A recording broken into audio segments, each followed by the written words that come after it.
Hello again, everybody. This is Dan Clouser, and welcome back to the Journey of My Mother's Son podcast. Now I'm joined with Andrew Ronchetto, who is the founder of Be On. Andrew, thanks for joining me today. Yeah, thanks for having me. I'm excited to get into the details of what we're doing and how it relates to all your viewers and listeners out there.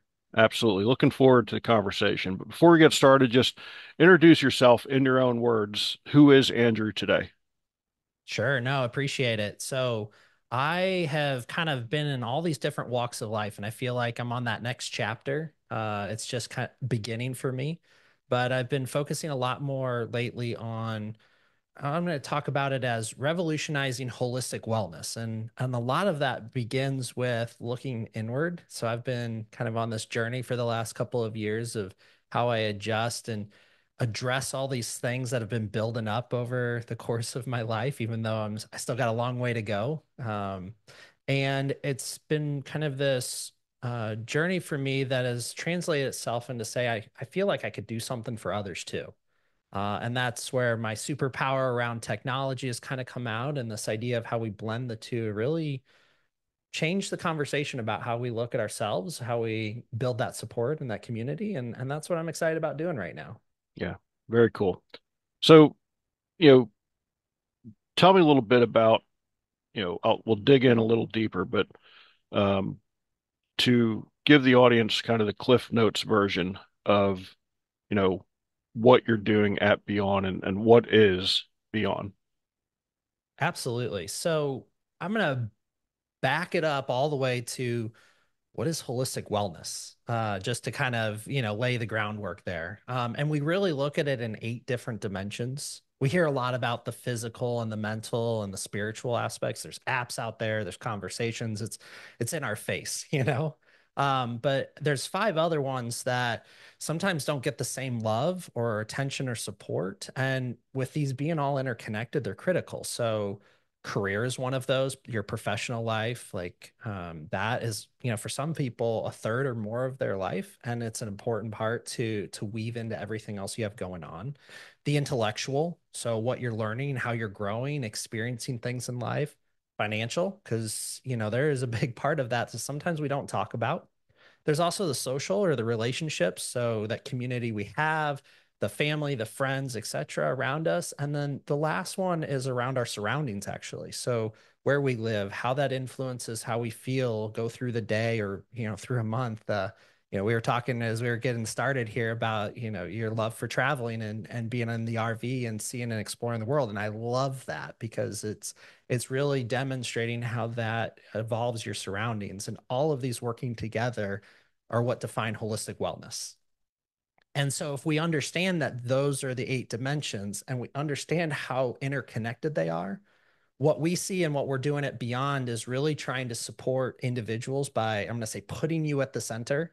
And I know we can go 1,000 miles deep on this conversation. So, but put the individual at the center and build a community of support around you. Like, I think we're at a time with technology where it can do more to support us rather than us feel like the product and our data just kind of going out into the ether and we hope nothing bad happens with it. But let's flip that equation around and use the technology even more to focus on us and across all of those dimensions at one point. Because sometimes with what's happening in your career or your social life has impacts and influences from other aspects, and we don't take those into account enough. It's like go to the gym and work out, but if I'm not eating healthy, if I'm not sleeping, or like I said, relationships are kind of off. All these things have material impacts on where we're trying to go and that journey we're on. And we want to recognize that and support it with technology, but not replace it in the sense of, building relationships. So it's for us, it's a lot of things coming together all at once. And it's a big problem because we're all unique. And our Yeah. journey, my journey is different than your journey. And what makes you happy is different than what makes me happy. And that hyper focus on the individual, I think, is the exciting part of the problem we're trying to solve, which is really giving you the things that you need, the assets, the tools, the connections to help you out. Yeah. And I think that's one of the things that we miss in Western medicine for sure.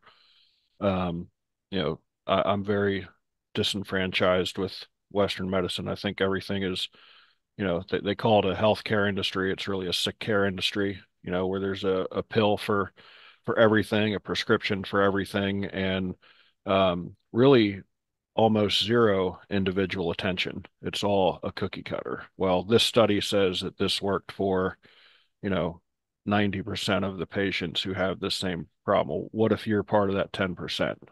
Let's Yep. dig deeper into that. So, um, tell me a little bit how you got started on this holistic journey. You said earlier you have a whole multitude of backgrounds. So, what got you going down looking at life a little bit more holistically than what you probably did in the past?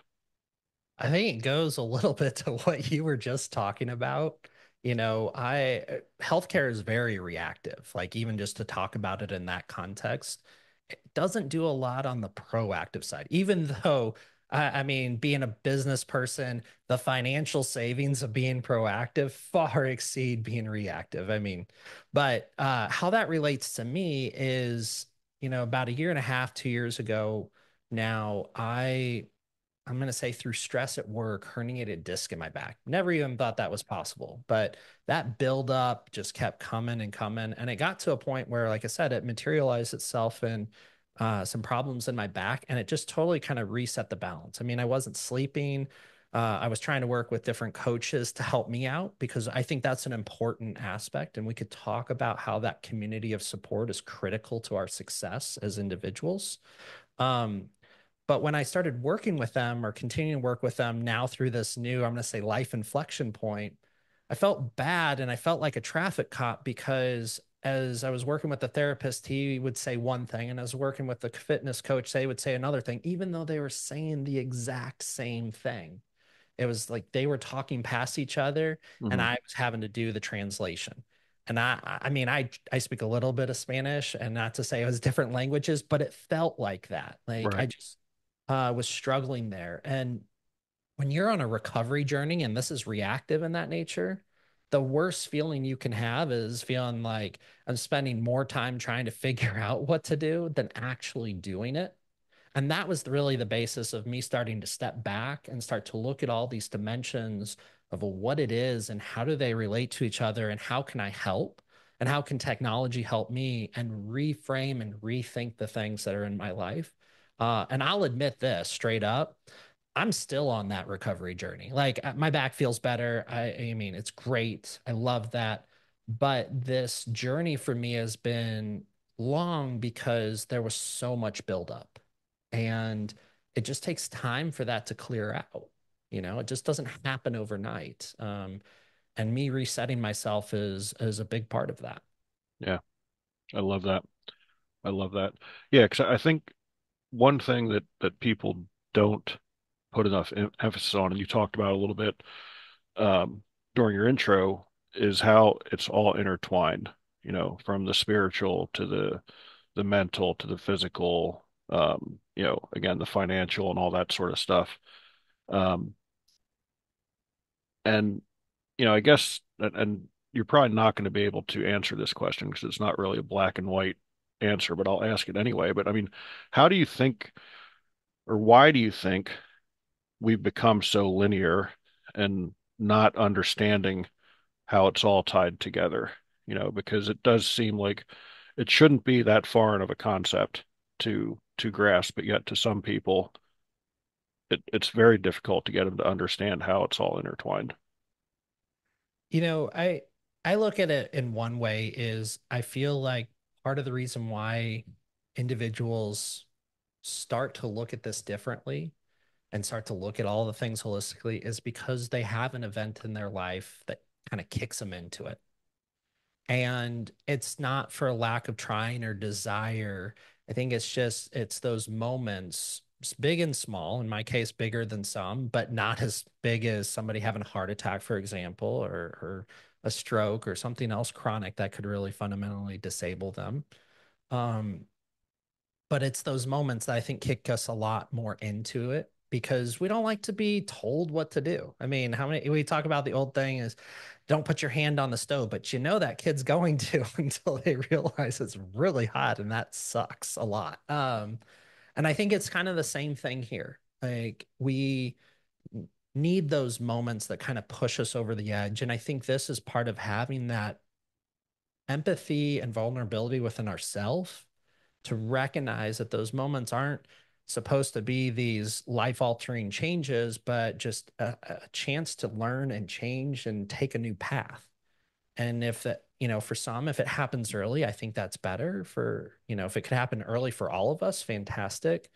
Um, but sometimes it happens later in life and you just kind of got to deal with it and run with it there. So I don't think it's an easy solution. I think it's just those moments that actually get us there. So then, Andrew, how did you going through your awakening, so to speak, really trigger you to lead to what you're doing today with Be On? It's a great question. When I think back to that moment for me, I was working with a therapist as well as a fitness coach, and both of them were attempting to help me from their own perspectives.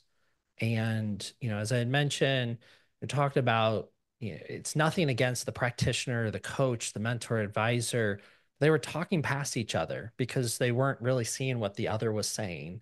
And as an individual, I was struggling because I needed to reconcile all that first before I could even begin to, think about my recovery, begin to, or continue to work on it each day. And a lot of that has to do with, for practitioners and whatnot, the necessity to use anywhere between, they say statistically, like 5 to 10 apps to deliver their services. And that's just a horrible user experience because you think about it for yourself. You're like, not only am I having to reconcile what they're saying and how that relates to what others are telling me, but now I also need to figure out, well, where did they put it? And it's just it's hard. It can be demoralizing, especially if with the amount of energy you have to put into the recovery in my case.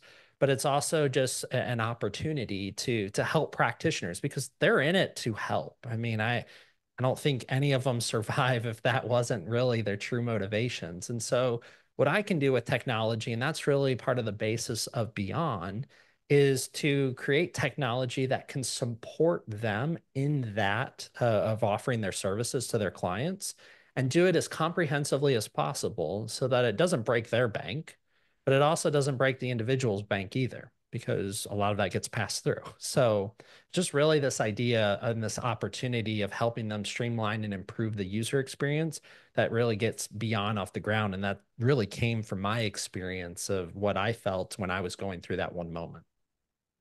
Very interesting.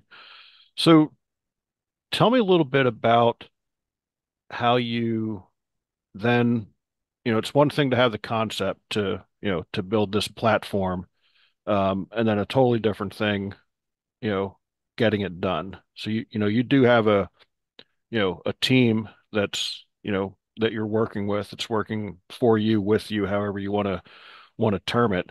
So, what was it like building that team and making sure you had, like-minded people and, really creating an atmosphere and a culture, um, having this same goal in mind?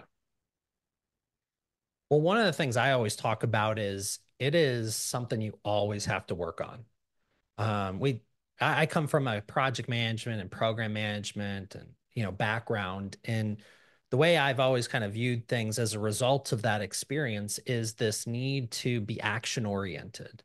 But sometimes in being action oriented, we talk about how we diverge over time from the stated, strategy or the goal, the objective that we're going on, and we need to like slap ourselves back to the center. And one of the things that we talk about and as a team we've been building on is how do we help that happen through natural conversations so it doesn't feel like a big abrupt, shift to the side or a pause in what you're trying to do, but how technology can support that and drive intentionality in that happening, but then also support the outcomes of it. So you have that moment to readjust strategy and readjust what you're going to do, the practices maybe in your life or the objectives that you're going over because you finished one, so that's a win to celebrate. How you actually go through that, document it, bring it back to something that you can reflect on as you go through that journey. And so, as working as a team, we've been thinking about it in the same context that we talk about a journey for an individual, but as a team, a journey for our team about how we keep going after that. And as we reflect on it, our cadence, I would say, is monthly. I mean, as executives, we go much more aggressive, but we're not changing the plan every day. Like there, you got to execute when you're getting a Right. company off the ground. But we do look to see how we need to adjust at points in time, and that allows us to get feedback to see how things are going to adjust. And that's the same kind of experience, we would say we want to see in a journey so that it doesn't stagnate over time as well. And so we're using it as well as building it kind of in that same time. And that's Yeah. what's helped us. Yeah. So what have been some of your biggest challenges in getting it built out and getting it out there into the world? Oh, I'm going to say it from this side. We talk about it a lot. It's product market fit. This is a very big problem we're trying to go after. And if it were easy, I'm sure somebody would have already done it. But a lot of people have done it today in one dimension or another. You can go get a mental health app, but it doesn't really talk, or at best, it's surface level talking with you about the other things happening in your life. And then it just kind of puts them aside and says, well, let's go back to what I do best. And so, uh, as like we're looking at this problem and how to address it, that has been the biggest challenge because there's a few things going on. One is we want to build the tools that can help you on those journeys. And so for every individual, there could be a lot of tools in the toolbox. And so our toolbox is, we're constantly working to make the toolbox bigger for everybody involved so that they can use or have the assets available to them that they need. The second part of it is relationships. I kind of mentioned this early on, and we talk about building a support community around you. But one thing we don't talk enough about, I feel, is really engaging in those relationships with practitioners who can help us or push us through a plateau or just help us make the next step as we look to go on a journey in life. So, an easy one to kind of call it out there is somebody's beginning to retire, looking to retire, engaging with a financial planner can really help them kind of get the clarity and consistency they need to move through that stage of life. But then you could talk about the what's it 2 years before and that what that journey part of it means versus the next 3 months versus the 3 months after it. And each one of those having support and context from an individual that can provide services around that can be very helpful for being successful as you go through that point in life. And that same thing could be said for trying to work out in the gym or trying to eat healthier or trying to go on an adventure, like working with a travel agent. I mean, adventures are a key part of life just as much as journeys. And sometimes Yeah. you need people who've been there to already go through it. So relationships are key, and we want to bring that forward in addition to the toolbox. And all of those things kind of lead to the last one I'll comment on here, which is there's a lot going on in life. So we can't just think about it from the one dimension of what's happening in my personal life and disregard my professional life. And so we got to bring all these things together. And as we think about how we keep this simple, even though I just talked about all these things that need to go right, I would say that's on us to play the six-dimensional game of chess. Our goal is to simplify these things and create a user experience that says, you got this. And really, we're here along the journey as a support tool for you to just get after it. And that's really the challenge for us is how we balance all those dimensions, support those dimensions, and I'll say make the decisions as best we can to get down the road as fast as possible. Because I think the quicker we get down there, the faster we're going to be able to help more people. I love it. I love it. So, you know, let's tell the listeners a little bit about, how it all works. What if they're, interested in jumping into this program, you know, how does it work for the user? Absolutely. So today, when we released earlier this year, we focused a lot on the relationship between practitioners and their clients. And so today, what is available is capabilities to really enable that experience in a digital way. We haven't released it direct to consumers yet. That will come, but we're also focused on, as a second step here, bringing it to organizations. And we think as a part of our journey and roadmap is we can bring practitioners in. There's the ability for us to build that support community. As we bring the organization in, it helps to address a substantial part of a lot of people's lives. And then we can start to open it up directly. Now, if somebody were to get access through their practitioner, like, hey, I think you should take a look at this, and then they engage and they start to use the platform, they could use it in other parts of their life. But today, we're focused very much on kind of those two groups at the moment, to I'll say make their lives easier, and then from there open it up to individuals directly. So it's a two-step process right now. I'm hoping we get to the one where you can just get started and then share it with the world sooner rather than later. But we want to make sure there's some foundational items in place and a support community there and connections to all parts of life in order for it to be beneficial to you. Yeah. Yeah. So one of the things I always like to ask people like yourself who, went through a, life-changing incident, so to speak, who then wanted to develop something to make others who may, go through that or, hopefully not have to go through it at all, like why? Like why did you do it? Why not just find the solution for yourself and move on? So what is it that's ingrained in you to actually, I look at that as a way that you're giving back. And coming from a family that's always given back and a big underlying factor of this podcast is giving back. So, why did you feel it was important to give back and help others to, again, either make that journey easier or avoid it altogether? A large part of it is I think that's how I grew up as well. Um, I've been very fortunate in my life. And I feel like I will be very fortunate in a lot of different aspects as I go forward. It doesn't mean I won't have challenges. We all do. But it doesn't mean that I just can't try to do that one little thing that might change somebody else's life.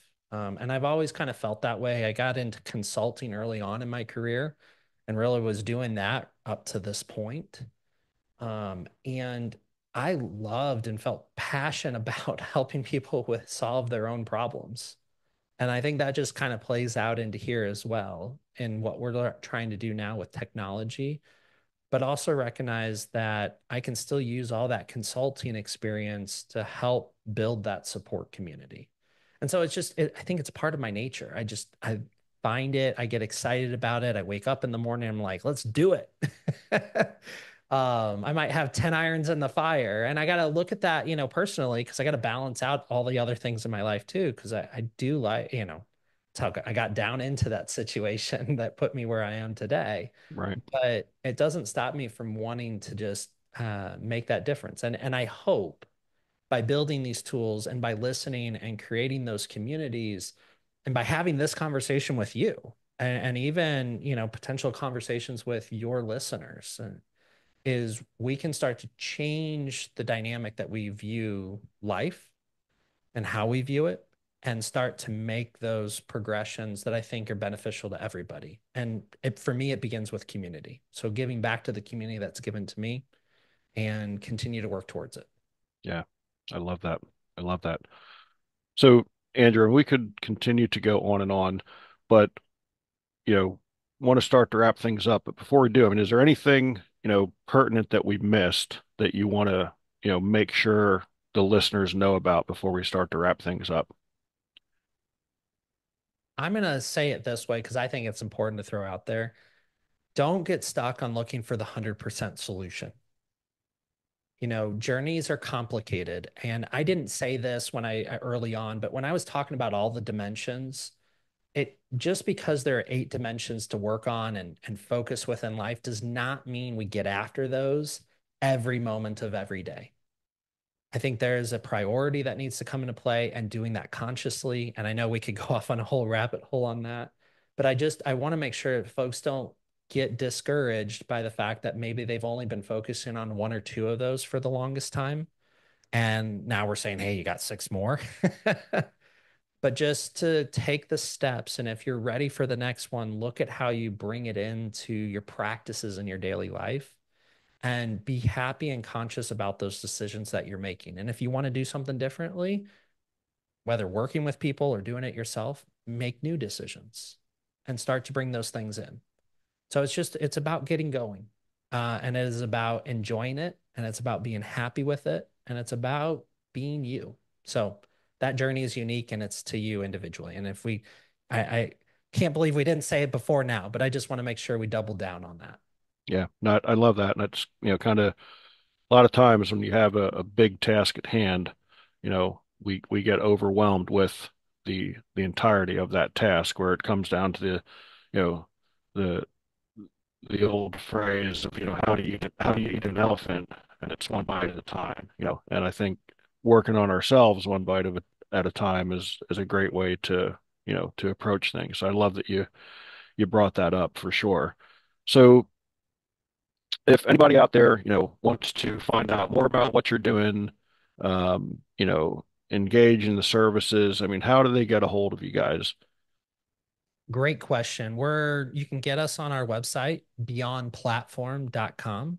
You can also connect with us on LinkedIn and Instagram. We're across various social media platforms at Beyond Platform. So all together, pretty hard to miss. But just get out there, start to have the conversations, contribute. That's what we're looking to do. And as we continue to build on the platform and build our perspective around it and engage in it in the world, we look to evolve it. So having that ability to work with you is the best part. I love it. I love it. So, Andrew, that brings us to our final question. As you know, the subtitle of the podcast is Many Little People in Many Little Places, which comes from the opening lyrics of a Michael Franti song, Gloria, which go, when many little people in many little places do many little things and the whole world changes. So, what's one of the little things that Andrew does on a daily basis to make the world a little bit better place? I try to be compassionate and share that with my family, with those around me, as a means of looking at all the stress we have in the world and just being okay that you can lean on somebody's shoulder. So I try to be compassionate. I love that. That's a great answer. Absolutely great answer. So, Andrew, I love that you took the time to have this conversation. I hope that, some people reach out to find out more about what you're doing, and, start again taking those little bites to address the bigger issue. So I really do. I enjoyed this a lot, and I think the listeners will get a lot out of this conversation. For folks out there listening, be sure to check out my other podcasts and blogs at journeymymotherson.com. While you're there, check out the Pay It Forward program where you can buy a copy of one of my books and have it donated to someone along our travels, whether it's a little neighborhood library, a regular library, or just an individual who looks to be uplifted. It's a pretty cool program, so be sure to check that out. Andrew, once again, really appreciate the time. It's a great conversation, and when we're going through Texas, I might look you up for sure. Awesome, Dan. I really appreciate the chance to talk with you today. Absolutely. Have a great day.